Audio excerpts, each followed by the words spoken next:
Hey, what's up everybody, Retro Gaming Guy here. Today in this video, we're going to unbox, demo, and review a really cool mini PC that I found on Amazon. This right here is the PELADN WI-7 Mini PC, which has 12GB RAM and up to 3.4 gigahertz. So just looking at the specs, it does look pretty promising for retro video game emulation, and that's just what we're going to test it with. But first, we've got to unbox it, see what it has to offer, and then dive in for a performance review. Now, before we dive any further into this video, I do want to take just a minute of your time to introduce you guys to Mint Mobile, who I've actually partnered with for this video right here.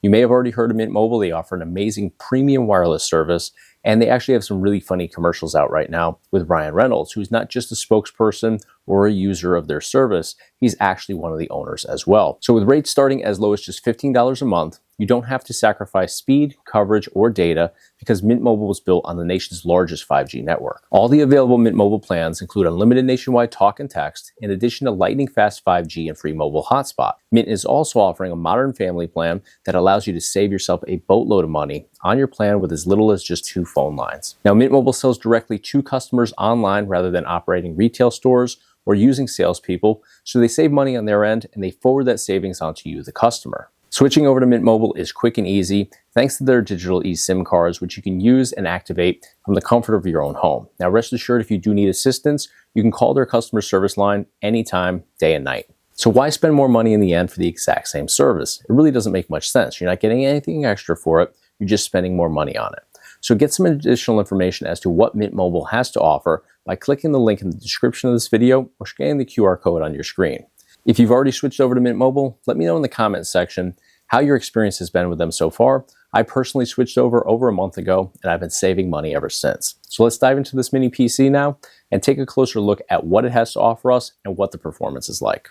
All right, here we have the PELADN WI-7 Mini PC, 12GB RAM, powered by a Intel 12th generation Alder Lake N100 processor, which features 4 CPU cores, 4 threads, and a max turbo clock of 3.4 gigahertz. So this was priced at the time of this video at $159, and judging by those specs, it does seem to have significant power and speed. So we're going to go ahead and unbox this, and of course take a look at what is offered inside of here.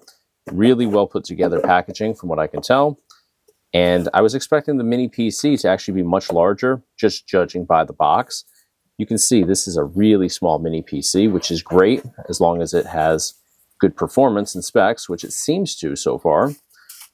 So we'll take that out. Well packaged for sure. It was a struggle to even get it out of there, so that is certainly a good thing. So here we have a user manual. And I'll be honest, it's leaving a lot to be desired here. There's really not much information in this user manual. We have some basic instructions, things to take notice of over here in the attention section, but packing list, it says computer box, user manual, power adapter, and HDMI cable.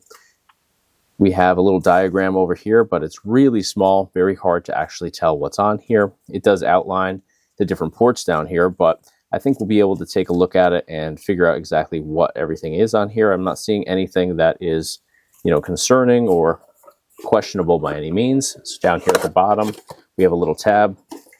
We'll open that up, and we do have our HDMI cable as well as our power supply cable. So I'm going to go ahead and get rid of some of this stuff. So HDMI cable, nothing too special there. Right here we have our power supply cable. I'm going to go ahead and open that because we're going to obviously need to access this. And we'll set aside our manual. Now let's take a look at the actual mini PC here. And I was honestly hoping for a mounting bracket on here, but let's take a look at the bottom. Mounting this, we do have a spot where we could easily mount, but I was looking at this actually as a potential option to modify an arcade 1-up cabinet and be able to add tons of games to my arcade 1-up cabinet with a mini PC. But mounting this may be a challenge. We'll obviously have to find a bracket if I do decide to go that route for this. But definitely a very small mini PC. Mini PCs can actually be pretty big, despite the mini portion of the name there.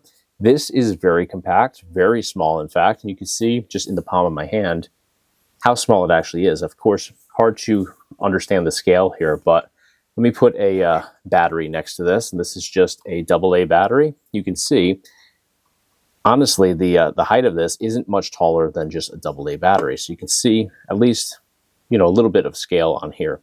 So we're going to go ahead and take a look at what this offers externally, and then of course dive in and test out the performance. So here we have our power button right on the front. Good action on the button.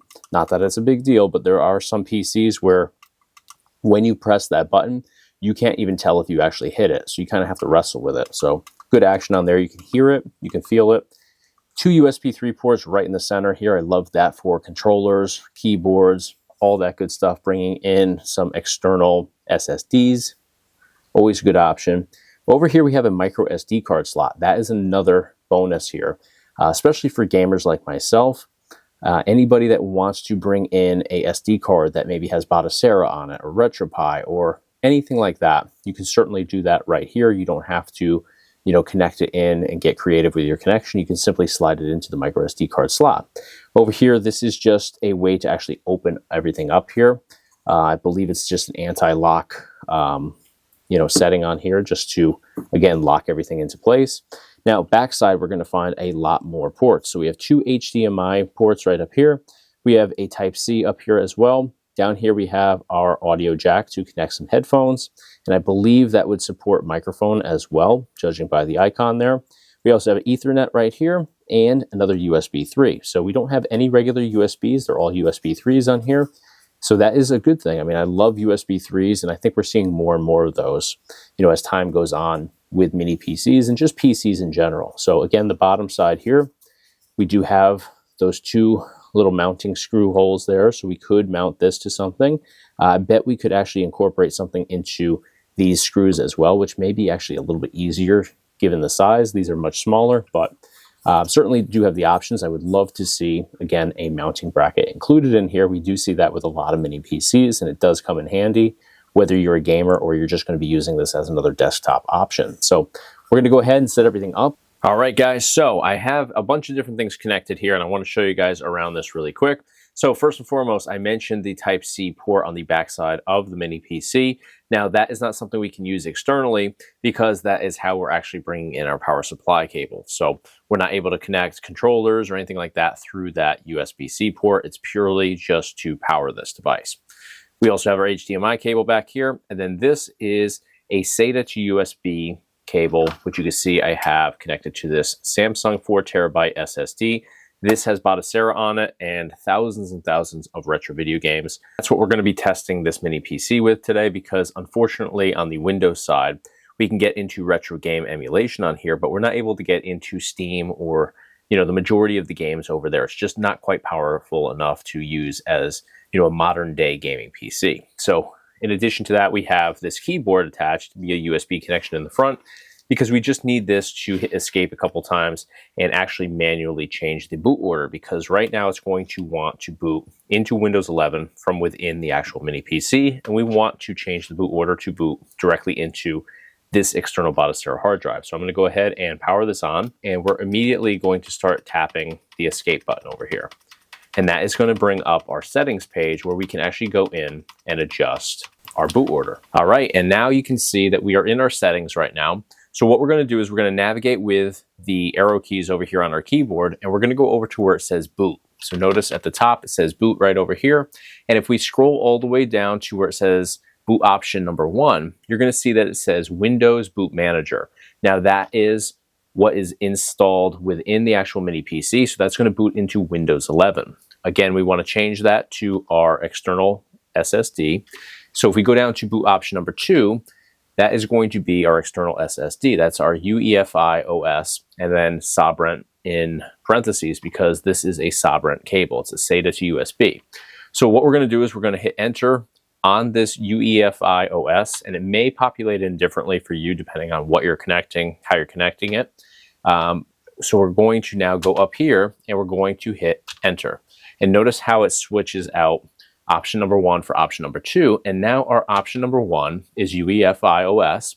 So we know that when we reboot our system, we're going to be booting directly into this, which again is Batocera 37 on this external SSD. So I'm going to go over here, D-pad right to where it says save and exit. We're going to hit enter on here, and we're going to confirm it with yes. It's going to reboot our mini PC, and it's going to boot directly into this external SSD. All right, guys, so you can see I got rid of the keyboard and I brought in my QRD Spark N5 wireless controller. This is a Bluetooth controller. I've already synced it up and paired it with the PELADN Wi-7 Mini PC, so we know that Bluetooth is an option here.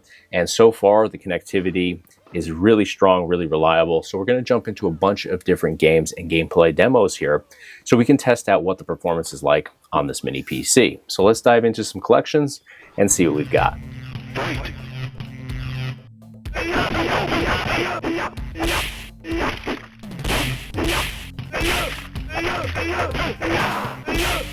Raiden wins.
Second down. Bateman sings it. Touchdown.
Love. Game point.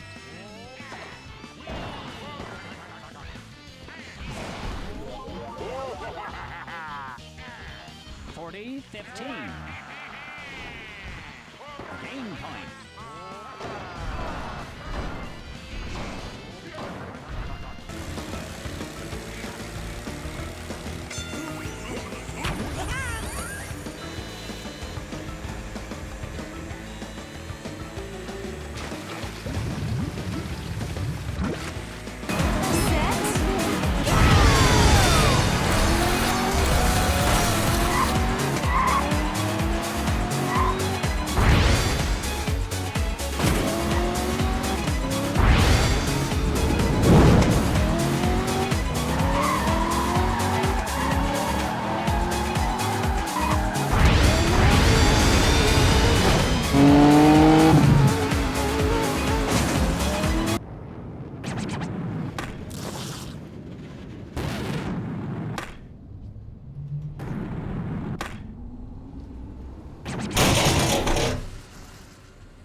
Round 1. Fight.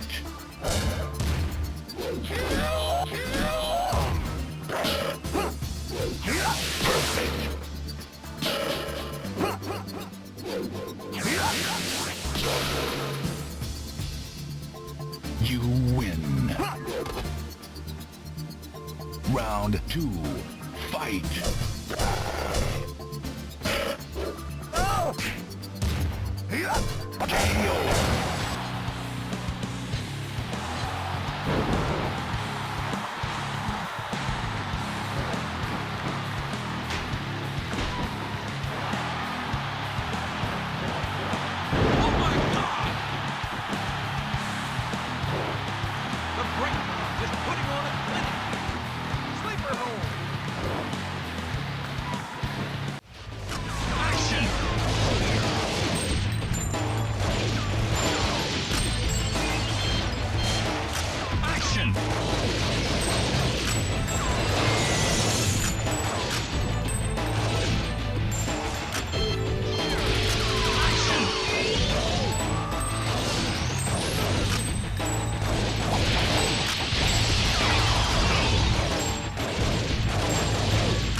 All right, guys, we jumped into the PELADN Y7 Mini PC today, and the first thing that I want to touch on is the design of this. It's super compact. In fact, the smallest mini PC that I've checked out so far in any of my review videos.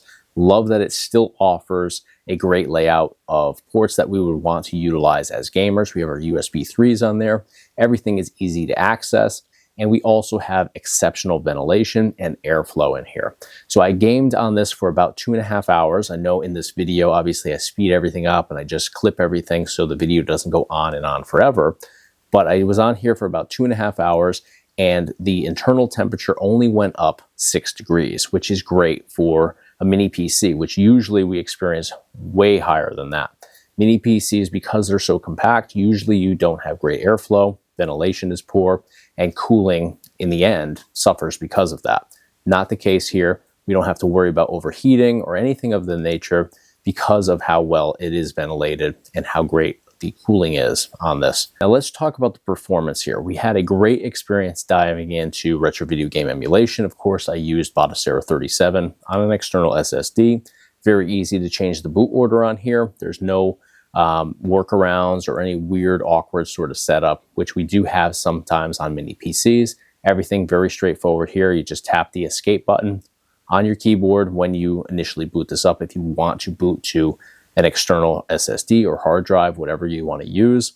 Very straightforward there. You saw exactly how easy it was. It took literally a few seconds to set everything up. So we jumped into a wide range of games and game collections, everything from early home consoles like NES and Super Nintendo, all the way through classic arcade. We jumped into the later home console collections like PS1, PS2, GameCube, N64, Sega Saturn, as well as Sega Dreamcast.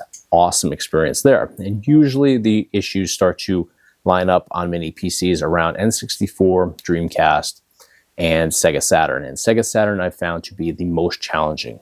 No issues there. Everything was 100% perfect with all of those. And in fact, the resolution and quality across the board looked phenomenal. Now, if you are lucky enough with a mini PC to get through those collections without any issues, the next hurdle is generally going to be PS2 and GameCube. No issues there either. PS2 was in fact perfect in my experience here. And I didn't go in and adjust anything in the settings for these emulators. The only thing that I changed anywhere in here was the aspect ratio. I changed everything from 4:3 to 16:9 aspect ratio, which just of course removes the side bezels and stretches our screen. Oftentimes with this, you'll run into resolution issues, but I really didn't experience that either. So it was a great experience in here. And I will say, I jumped into some more challenging games for PS2, and I also brought the Sinden light gun into the mix here. And I used that for Time Crisis 2, which is probably my favorite light gun game of all time. I think most people would agree with me there. It's an amazing game. And the performance was great here. There was no screen tearing, lags, delays, audio issues, nothing of the sort. So great experience for PS2. GameCube as well. I jumped into probably about 7 or 8 different GameCube titles today. I think I only showed 2 or 3 here in this video though. And most importantly, Mario Kart Double Dash, awesome experience. It's a high-speed game. Definitely something that you'll run into issues with if there are going to be any shortcomings with your setup. Usually it'll be in the form of screen tearing, audio issues, random glitches, or just a really laggy sort of speed to the game. None of that was apparent here in the gameplay demo. And all the other GameCube titles that I jumped into had exactly the same experience. No audio issues, no lags or delays, certainly no screen tearing. So really a great experience for Nintendo GameCube. Now we also jumped into Wii U, great experience there, but where the door slammed and shut in our face was Nintendo Switch. I looked at the specs obviously beforehand, and I figured going off of the specs, it seemed like we probably would be able to get into Nintendo Switch, but that's why you have to roll up your sleeves and test things out, because unfortunately with gaming, and especially retro video game emulation, specs can be misleading, and sometimes they just don't line up from one PC to the other. Even though they may look very similar in specs, sometimes it just doesn't pan out, and that was unfortunately the case here with Nintendo Switch. We jumped in, we were able to load up the games, and unfortunately they're just really laggy, really glitchy, and it just feels like you're gaming in slow motion, especially with Crash Team Racing Nitro Fueled, which is one of my favorite games to test out Nintendo Switch emulation on when diving into review videos like this, because it's a great game to really pinpoint if you're going to have issues or whether it's going to be a good experience with that emulator or not. And unfortunately, again, it just fell short. We also jumped into Cruise and Blast. That was a little bit more smooth than Nitro Fueled was, but still very laggy in spots and just really a glitchy experience. So, you know, you can get through some games, and there are lesser challenging games than these that I dove into that you might be able to have a better experience with, but I certainly wouldn't recommend this PC if you're hoping to get into a lot of Nintendo Switch. If you're looking for everything prior to that though, it really is a great experience, and the price point on here is phenomenal. This cost me just $159, which is great for a mini PC of this caliber with the specs that we have here and with the performance that goes along with it. So I'm going to put a link up here at the top of your screen. If you want to get some additional information on this or pick one up, go ahead and click that link. I'll also put a link in the description as well, just so it's available to you guys. That is going to do it for today though. Let me know what you thought of this mini PC, what the specs were like, what the performance was like. Let me know in the comment section. If you enjoyed the content today, please give me a thumbs up on the video. It's a huge help to me here on YouTube as I try to further grow the channel. And of course, hit subscribe to stay in the loop for all future videos. Thank you guys so much for watching. I'll see you on the next video.